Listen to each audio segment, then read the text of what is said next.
नमस्कार। आकाशवाणी जयपुर अजमेर से प्रस्तुत हैं प्रादेशिक समाचार।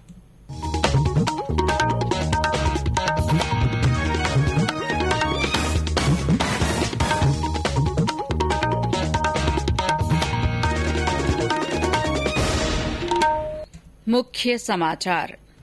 प्रधानमंत्री नरेंद्र मोदी ने कहा, राष्ट्रीय शिक्षा नीति भारत को वैश्विक शिक्षा केंद्र के रूप में स्थापित करेगी।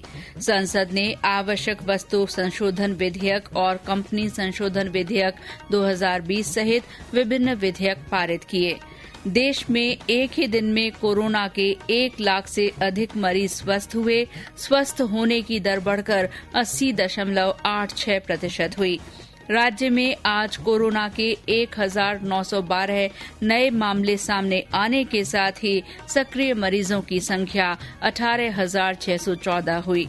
राज्य में चिकित्सा विभाग ने 1,000 से अधिक पदों पर भर्ती के लिए मंजूरी दी। और प्रदेश में पंचायत चुनाव के दूसरे चरण में कल 1028 पंचायतों में नामजदगी के पर्चे भरे जाएंगे।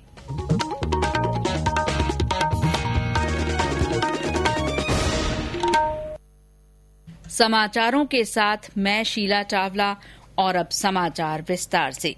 प्रधानमंत्री नरेंद्र मोदी ने कहा है कि राष्ट्रीय शिक्षा नीति भारत को वैश्विक शिक्षा केंद्र के रूप में स्थापित करेगी और देश में नए अवसर पैदा करेगी। प्रधानमंत्री ने आज वीडियो कॉन्फ्रेंस के जरिए आईआईटी गुवाहाटी के दीक्षांत समारोह को संबोधित करते हुए आशा व्यक्त की कि युवाओं के सपनों से ही आने वाले दिनों में देश की वास्तविकता आकार लेगी। उन्होंने कहा कि राष्ट्रीय शिक्षा नीति का उद्देश्य शिक्षा को प्रौद्योगिकी से जोड़ना है। स्टूडेंट्स को अपने मनपसंद सब्जेक्ट पढ़ने की ज्यादा आजादी मिले, इसलिए राष्ट्रीय शिक्षा नीति को मल्टी डिसिप्लिनरी बनाया गया है। सब्जेक्ट की फ्लेक्सिबिलिटी दी गई है, मल्टीपल एंट्री एंड एग्जिट के अवसर दिए गए हैं और सबसे अहम, देश की नई एजुकेशन पॉलिसी एजुकेशन को टेक्नोलॉजी से जोड़ेगी, टेक्नोलॉजी को हमारे स्टूडेंट्स की थिंकिंग का इंटीग्रल पार्ट बनाएगी।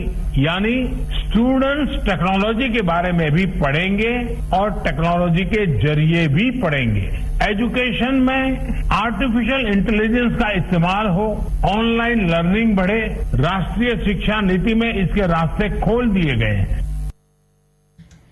प्रधानमंत्री ने कहा कि शोध के लिए राष्ट्रीय शिक्षा नीति में पर्याप्त प्रावधान किए गए हैं और इसके लिए धन उपलब्ध कराने की भी व्यवस्था की गई है। संसद ने आवश्यक वस्तु संशोधन विधेयक 2020 पारित कर दिया है। राज्यसभा ने आज इस विधेयक को मंजूरी दे दी, जबकि लोकसभा से ये पहले ही पारित हो चुका है। इस विधेयक में केंद्र सरकार को केवल युद्ध और अकाल जैसी असाधारण परिस्थितियों में ही कुछ खाद्य वस्तुओं की आपूर्ति को विनियमित करने की अनुमति दी गई है। ये कानून इस वर्ष जून में लागू आवश्यक वस्तु संशोधन अध्यादेश 2020 का स्थान लेगा। सदन में विधेयक पर हुई चर्चा का जवाब देते हुए उपभोक्ता कार्य, खाद्य और सार्वजनिक वितरण राज्य मंत्री दानवे राव साहिब दादा राव ने कहा कि इससे स्थानीय उत्पादों को प्रोत्साहन मिलेगा। राज्यसभा ने कराधान और अन्य कानूनों में छूट के प्रावधान और संशोधन विधेयक 2020, कंपनी संशोधन विधेयक 2020 और बैंकिंग विनियमन संशोधन विधेयक 2020 को भी स्वीकृति दे दी है। लोकसभा इन्हें पहले ही पारित कर चुकी है। कंपनी संशोधन विधेयक 2020 में कानून के उल्लंघन से जुड़े कुछ अपराधों के लिए जुर्माने और सजा को हटा दिया गया है। कुछ अपराधों के लिए जुर्माने की राशि भी घटाई गई है। राज्यसभा में विपक्ष के 8 सदस्यों ने अपने निलंबन के विरोध में संसद परिसर में धरना समाप्त कर दिया है। इनमें कांग्रेस, मार्क्सवादी कम्युनिस्ट पार्टी, तृणमूल कांग्रेस और आम आदमी पार्टी के सांसद हैं, जो रात भर प्रदर्शन स्थल पर बैठे रहे। इन सदस्यों को सदन में अनुचित व्यवहार के लिए मानसून सत्र की बाकी अवधि के लिए सदन से निलंबित कर दिया गया था। केंद्र सरकार द्वारा रबी फसलों के समर्थन मूल्य में कल की गई बढ़ोतरी से प्रदेश के किसानों में खुशी है। सवाईमाधोपुर जिले के सूरवाल गांव के किसान निरंजन योगी ने सरकार के इस फैसले की तारीफ करते हुए कहा कि इससे किसानों की आय बढ़ेगी। मेरा नाम निरंजन लाल योगी है। मैं ग्राम सूरवाल का रहने वाला हूँ। हम खेतीबाड़ी का काम करते हैं, इसी पर हम निर्भर हैं। फसल से जो भी आमदनी होती है उसे हम अपने परिवार का खर्च चलाते हैं। सरकार ने गेहूं, चना, सरसों सरकार की हर पैसे की वृद्धि की है, इससे हम लोग बहुत खुश हैं। हमारी फसल की अब ज्यादा कीमत मिलेगी, जिससे हमारे परिवार का गुजर बसर अच्छे ढंग से होगा। मोदी जी और सरकार का बहुत बहुत धन्यवाद। ये समाचार आकाशवाणी जयपुर अजमेर से प्रसारित किए जा रहे हैं। समाचारों का ये बुलेटिन हमारे Facebook page all India radio news Jaipur और यूट्यूब पर राजस्थान AIR न्यूज चैनल पर उपलब्ध है। देश में कल एक ही दिन में कोविड-19 से स्वस्थ होने वालों का आंकड़ा 1 लाख को पार कर गया।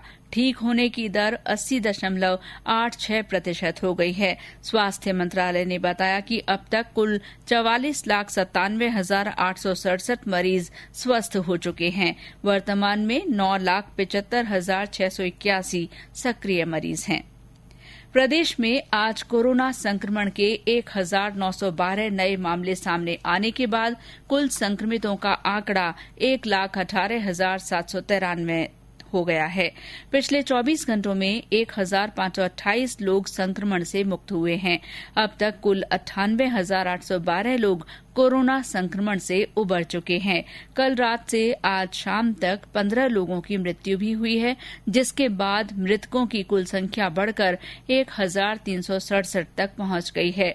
सक्रिय मरीजों की संख्या 18,614 हो गई है। आज जयपुर में सबसे ज्यादा 398 रोगियों में कोविड-19 की पुष्टि हुई। वहीं जोधपुर में 303 नए संक्रमित मिले हैं। इसके अलावा उदयपुर में 102, अलवर में 93, अजमेर में 88, भीलवाड़ा तथा पाली में 83 लोगों में कोविड-19 की पुष्टि हुई है। जयपुर में मालवीय नगर, मानसरोवर, दुर्गापुरा और जगतपुरा ऐसे स्थान हैं जहां से बड़ी संख्या में संक्रमित सामने आ रहे हैं।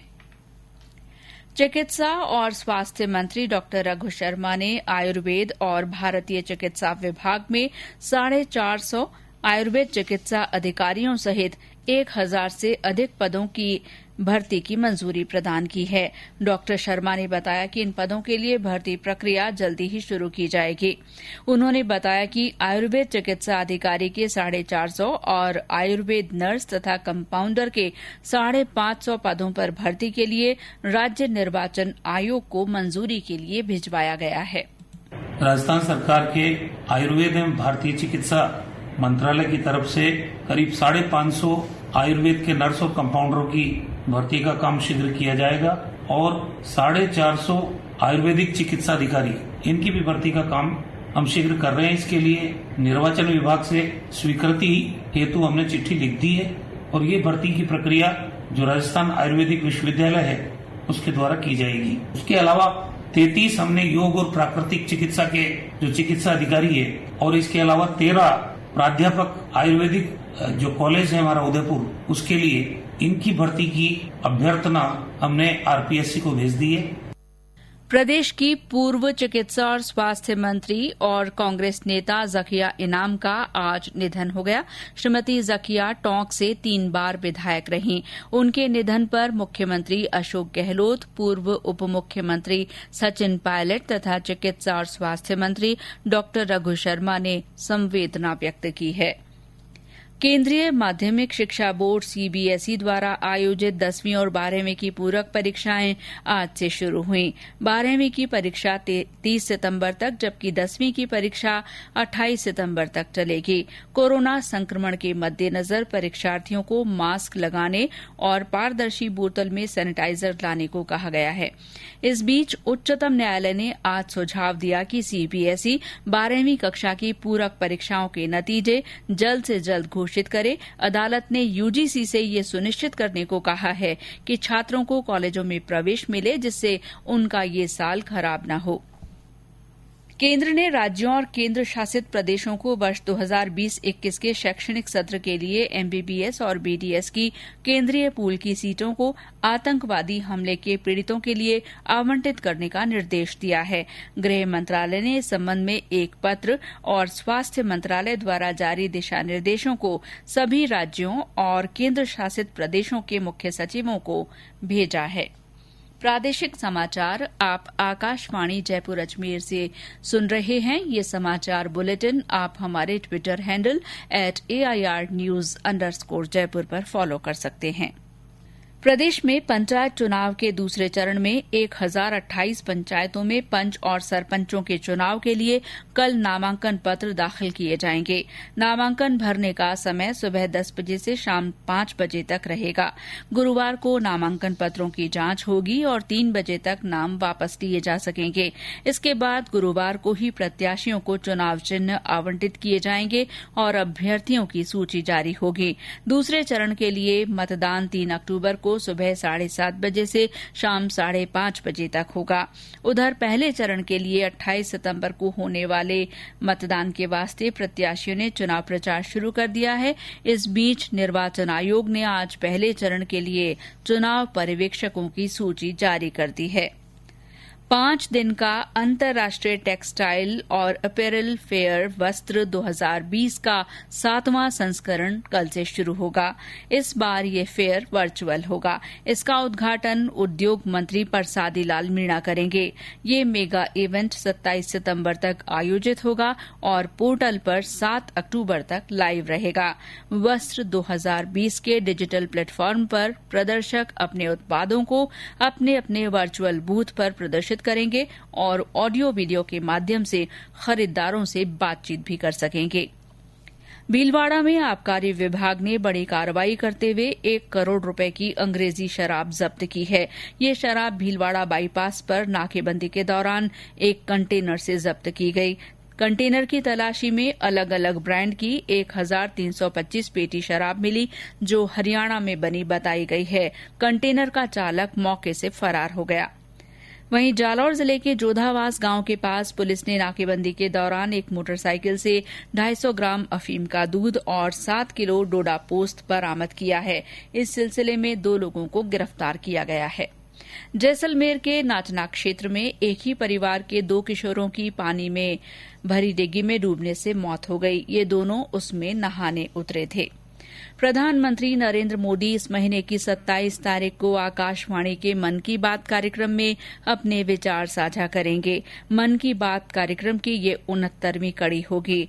एक ट्वीट में श्री मोदी ने इस कार्यक्रम के लिए लोगों से अपने विचार और सुझाव भेजने को कहा है। श्रोता माईजीओवी ओपन फोरम या नमो ऐप पर अपने सुझाव भेज सकते हैं।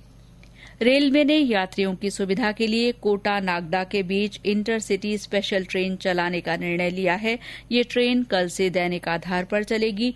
कोटा से ये ट्रेन सुबह 7:30 बजे नागदा के लिए रवाना होगी, जबकि वापसी में नागदा से ये ट्रेन दोपहर बाद 3 बजे चलकर शाम 7 बजे कोटा पहुंचेगी।